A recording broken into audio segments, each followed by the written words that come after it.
Halo semuanya, Bismillahirrahmanirrahim.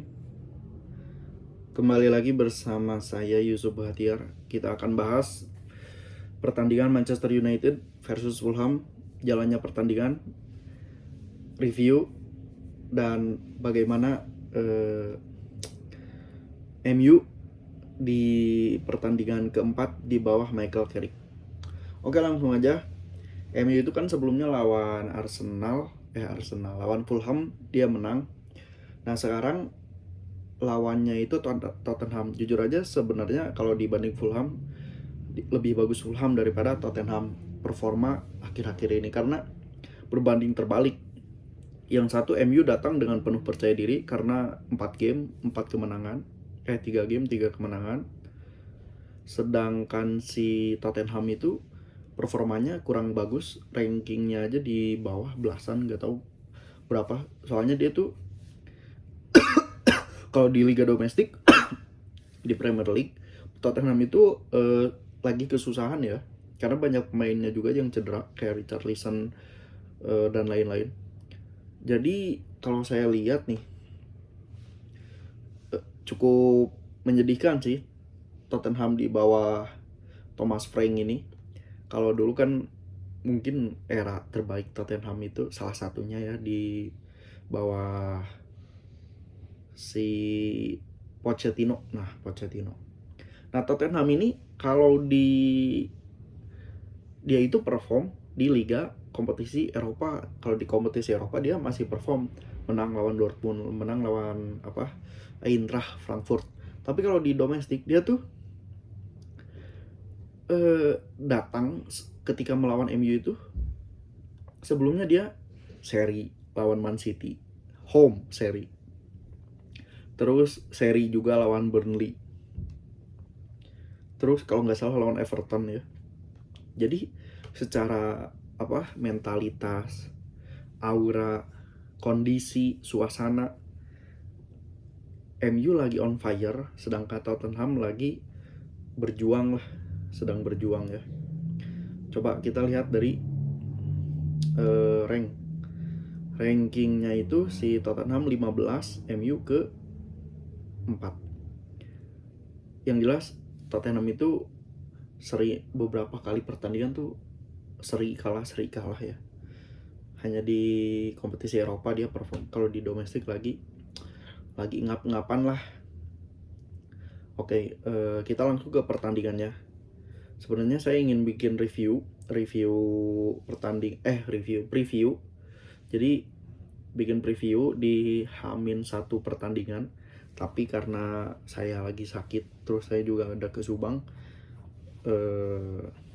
Subang sini ya, Subang Jawa Barat. Jadi saya baru bisa bikin video hari ini. Nah, kita mulai dari squad Carrick versus squad Thomas Frank.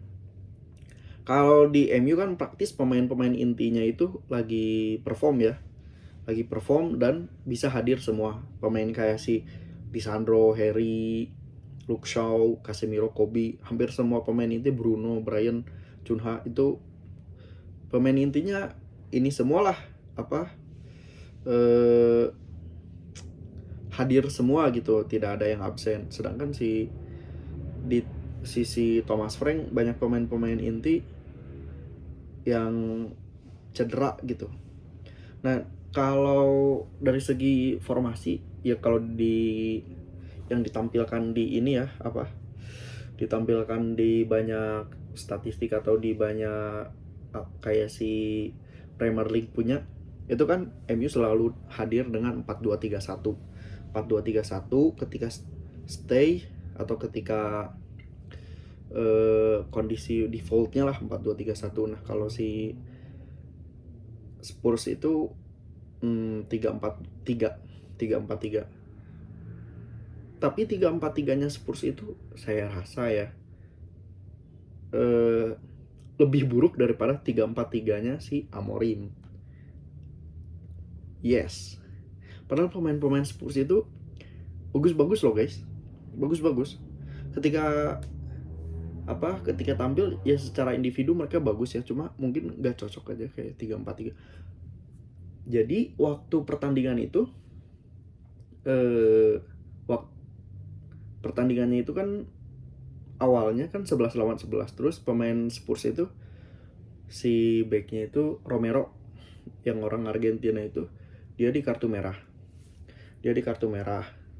Jadi di tengah mungkin menit ke 20-an, menit 30-an dia ditarik keluar pelanggaran kartu merah. Jadi posisinya 11 lawan 10. Sebenarnya kalaupun 11 lawan 11 MU sih pasti tetap akan dominan ya.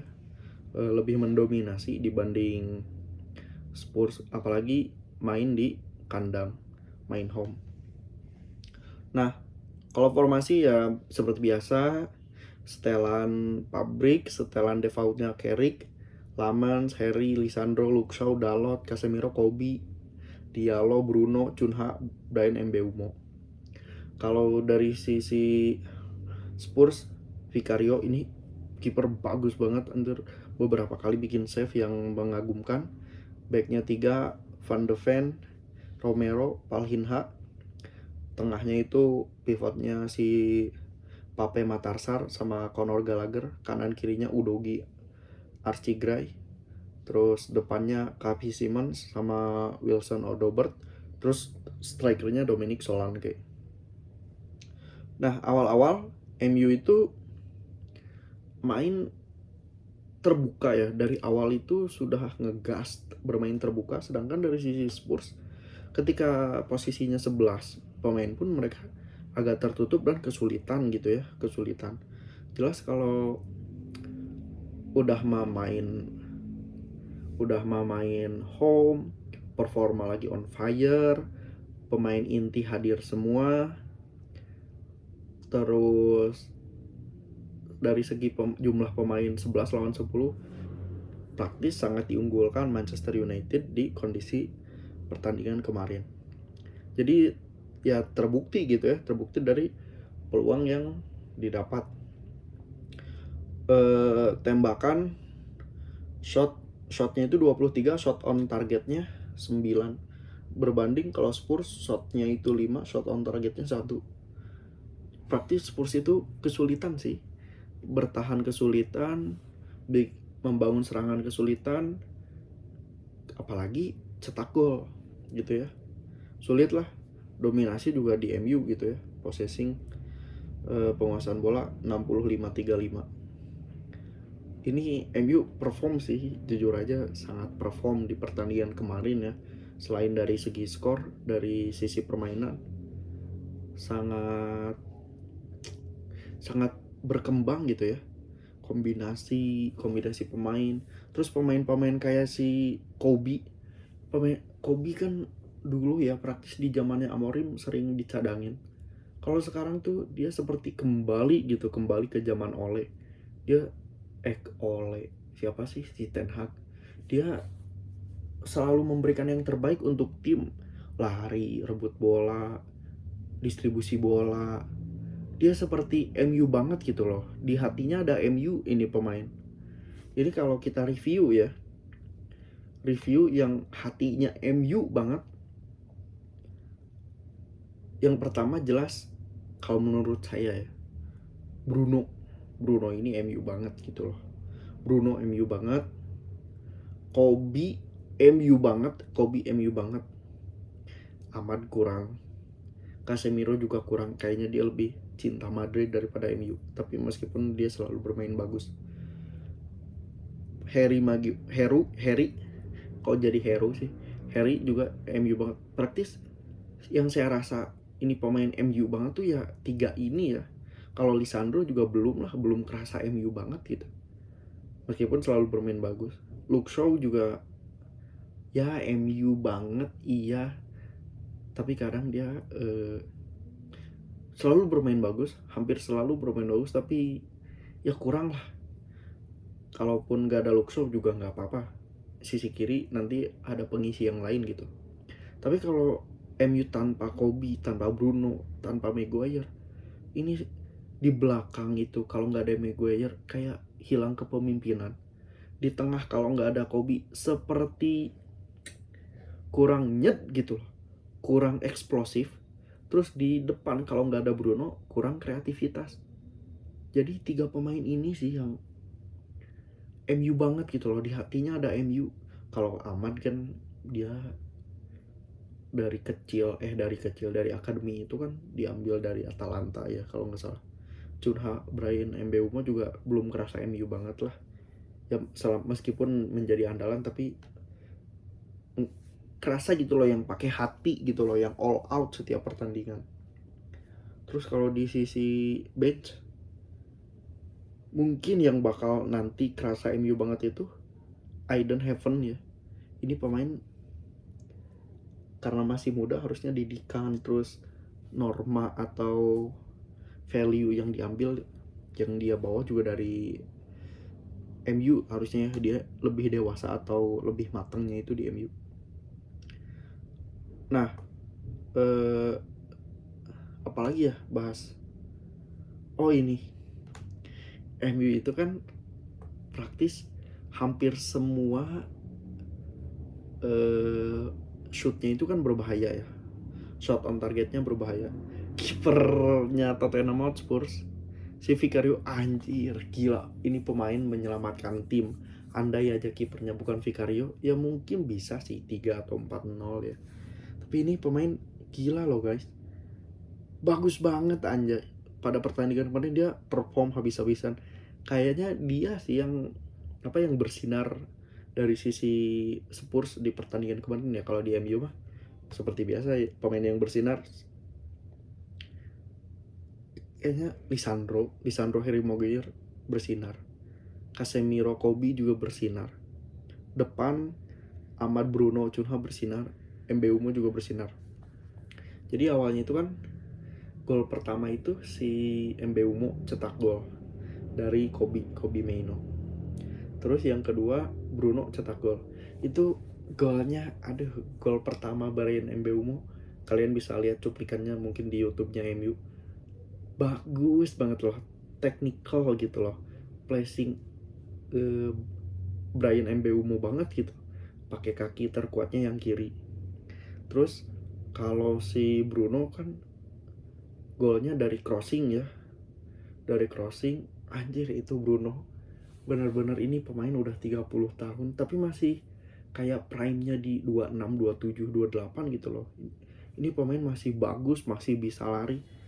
Jadi sangat ya cukup membantu tim ya dengan kehadiran Bruno ini. Nah, selanjutnya itu MU oh iya, terakhir itu kan ada peluangnya si Sesko dari umpan ke Sesko dari Bruno, padahal itu kan itu peluang besar ya, harusnya bisa cetak gol. Tapi Sesko malah kayak passing gitu loh, kayak back mengamankan headingnya itu kayak back mengamankan bola gitu loh. Ya gitulah, sangat disayangkan ya. Padahal kalau dia nambah cetak gol bisa jadi 3-0 dan dia juga menambah kepercayaan diri. Selanjutnya MU lawan West Ham, dia bakal away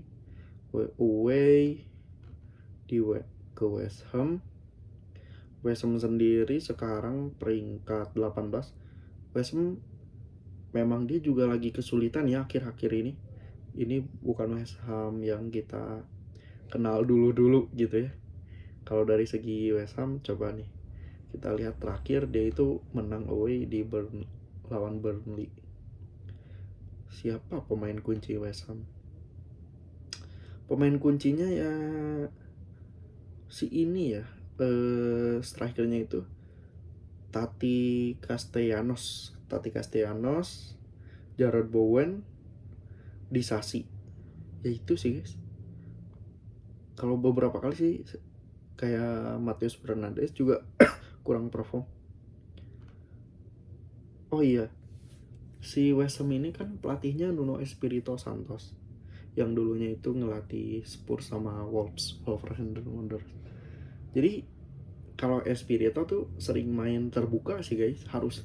Kalau Nuno Espirito Santos bermain terbuka terus lawan MU juga masih menerapkan hal yang sama, memang dia sering menggigit lewat counter, lewat kadang crossingnya juga menggigit. Harusnya kalau bermain terbuka MU bisa meraih lagi 3 poin gitu ya, meskipun away harusnya ya. Jadi bisa menjaga kondisi di peringkat 4 atau zona Liga Champions. Oke, sementara segitu dulu. Thank you buat yang udah nonton. Semoga kalian sehat selalu, bahagia. I love you. Thanks for watching.